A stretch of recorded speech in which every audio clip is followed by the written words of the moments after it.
ఈ నెల 28 నుండి జనవరి 6 వరకు రాష్ట్ర ప్రభుత్వం నిర్వహిస్తున్న ప్రజాపాలన కార్యక్రమాన్ని ఎలాంటి ఆటుపోట్లు లేకుండా ముందుకు తీసుకువెళ్లాలని పరకాల ఎమ్మెల్యే రేవూరి ప్రకాష్ రెడ్డి అన్నారు. ప్రజలకు చేరువగా ఉండేందుకు ప్రజాపాలన ద్వారా ప్రజల సమస్యలను తీర్చడమే కాంగ్రెస్ ప్రభుత్వం యొక్క లక్ష్యమని పరకాల ఎమ్మెల్యే రేవూరి ప్రకాష్ రెడ్డి అన్నారు. ఎమ్మెల్యే క్యాంపు కార్యాలయంలో మంగళవారం అధికారులతో నియోజకవర్గ స్థాయి అవగాహన సదస్సును నిర్వహించారు. 6 గ్యారంటీలను అమలు చేయడమే ప్రధాన ఎజెండాగా పెట్టుకుని ముందుకు వెళ్తున్నామన్నారు.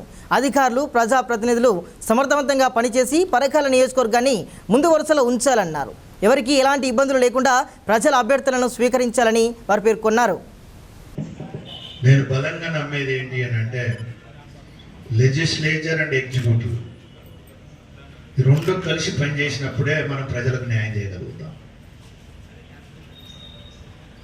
ఇది ప్రతి ఒక్క స్థాయిలో కూడా మీరు అది గుర్తుపెట్టుకొని మనం అందరం కలిసి ముందుకు వచ్చిన అవసరం ఉంది. అందుగురించి స్థానికంగా ఉన్న ప్రజాప్రతినిధులు వారి కోఆపరేషన్ తీసుకోండి, వాళ్ళకి ఇచ్చే రెస్పెక్ట్ వాళ్ళకి ఇవ్వండి. మీన్వేల్గా వాళ్ళని మాకు మీ కన్వీనియంట్గా మాకు కావాల్సిన సహకారం ఏంటి అనేది వారి సహకారం తీసుకోవడం వలన మనం గ్రామంలో, ఎందుకంటే బోత్ ఇద్దరిది బాధ్యత, సర్పంచ్ గారిది, ప్రజాప్రతినిధులది, అధికారులది ఇద్దరిది బాధ్యత. ఒకరి మీద ఒకరు మనం డామినేట్ చేయడం కాదు మనకి కార్యక్రమము. అందరం కలిసి మనం ఒక సోషల్ రెస్పాన్సిబిలిటీ. ఇంకోటి నేను ఎంప్లాయీస్ మీ అందరికి రిక్వెస్ట్ చేసేది, మీరు జీతం గురించి పనిచేయడం లేదు. ఈ కార్యక్రమాన్ని మీరు ఏదో ఎంప్లాయీగా నా బాధ్యత ఏదో నిర్వర్తించేస్తారని కాకుండా it is a social responsibility అనేది ప్రాథమికంగా మనం అందరం గుర్తుపెట్టుకోవాల్సిన అవసరం ఉంది.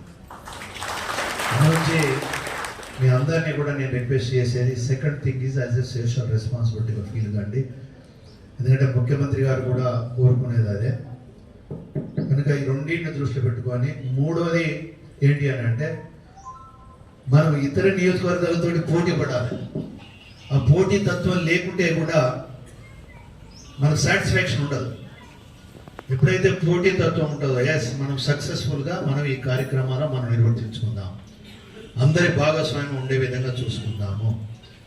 ఓవరాల్గా ఏంటి అని అంటే రేపు పొద్దున కూడా మళ్ళీ మనం ఈ నియోజకవర్గము ఈ మండలానికి సంబంధించిన ఆఫీసర్స్నే కనుక మాకు ఈ ఆఫీసర్ ఉన్నప్పుడు మాకు చాలా కార్యక్రమాలలో మాకు అండగా ఉన్నారు అనే ఒక పబ్లిక్ ఒపీనియన్ కూడా మనం ఫామ్ చేసుకోవాలి. అల్టిమేట్గా మనకు జడ్జెస్ ఎవరు? Public is our judges. మన పబ్లికే న్యాయ నిర్ణేతలు. అంటే డిపెండ్ అవర్ మన పర్ఫార్మెన్స్, వాళ్ళతోటి మనం ఉండే కన్వీనియన్సీ, వాళ్ళతో ఉండే అనుబంధం. అల్టిమేట్గా ఒక వివరాలుగా చెప్పాలి అని అంటే ఒక ఫ్యామిలీ మెంబర్స్గా మనం అందరం ముందుకు పోవాల్సిన అవసరం ఉంది.